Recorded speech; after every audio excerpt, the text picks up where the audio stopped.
you look at this entire issue from the political perspective, one, the nation is worried as to why the opposition is silent about these multi-billion corruption scandals which continue to mushroom on daily basis. We have, again, the health 5 billion scandal.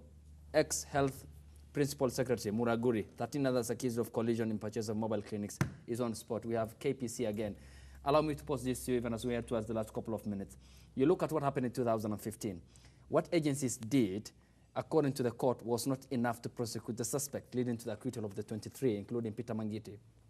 And generally, it was failed and flawed process from the onset, from the kickstart. Going forward, what Nurdin has done, what Wabuhala and Kinoti are doing as a team, and President's goodwill from the top, are we going to finally be having all those responsible for the billions of money lost from the public coffers to be tried, prosecuted, and end up in jail?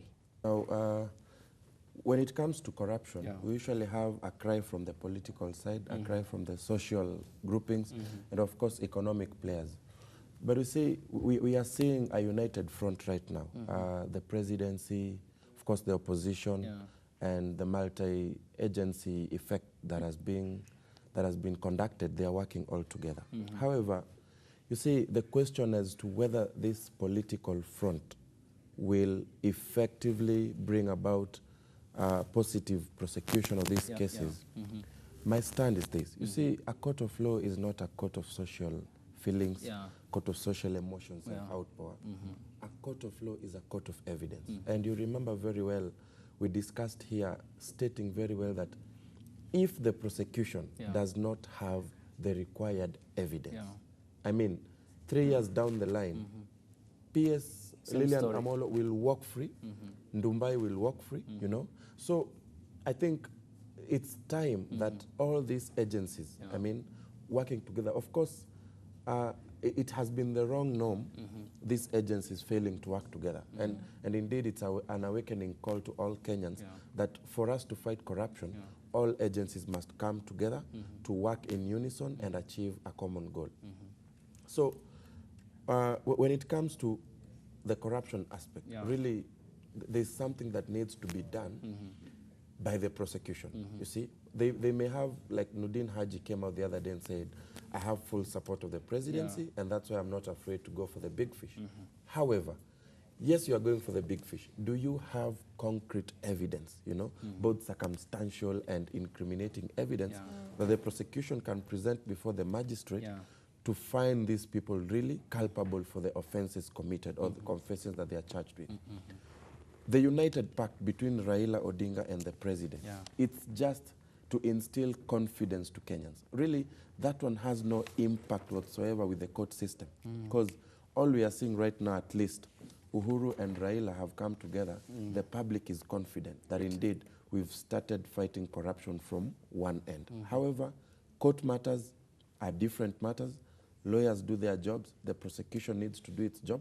So we leave it at the discretion of the court. After all, we always say cases in court should not be discussed. So let's leave it at the discretion of the court. Let the prosecution do its job and await the court's verdict. Oh, yes. Final remarks before. Yes. I want to just ask Douglas to remember that we have a country to run that is more important than individuals. So whether the former Prime Minister speaks or not, the most important and fundamental issue is that something is being done that has never been done before. So we need to put, all of us get our hands on deck, ensure that we give the president overwhelming support in this direction that is taken, but we shall not fail to criticize where we feel constructive criticism is needed. For example, I'm contemplating going to court to ensure that the president expands the panels that are going to vet the individual Afresh. No, not individual first. You know, he's called for the vetting of procurement officers and accountants. So who is vetting them? If you are vetting them using the CID is a member of the police, and the police has a record of being the most corrupt in the country. So it does not border well when you say that the police are going to investigate these ones. So we need a broadened team to vet. And you know there are 4,000 plus. So who is going to vet them? What is the arrangement? And then in the circular, there's something, they've said that the information retrieved from these officers is going to be kept secret. There's nothing secrecy when you're a public officer. These wealth declaration forms and whatever information they are going to declare before this panel should be made public as a way of accountability, as a way of also making sure that the people outside there, their assistants also, are supposed to be vetted as well. You cannot vet the boss and there's an assistant there who is now acting. And they were in the panel that gave tenders, and they were in the panel that cleared accounting procedures. So we want a clear framework that we can insulate. We help the president. Going to court does not mean that we are going to slow down the war on corruption, but we want to insulate this process against any future litigation.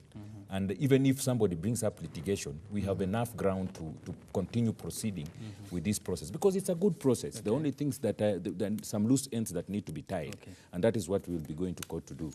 And I hope every Kenyan will come on board and help the president achieve.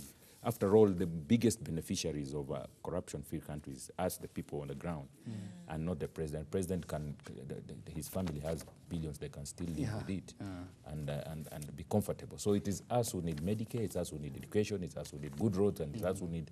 We are the ones who the fight of corruption will benefit more than one person in the name of the presidency. So I invite all Kenyans to get on board, get their hands on deck, and let us. let us support this fight. Okay. Thank you so much.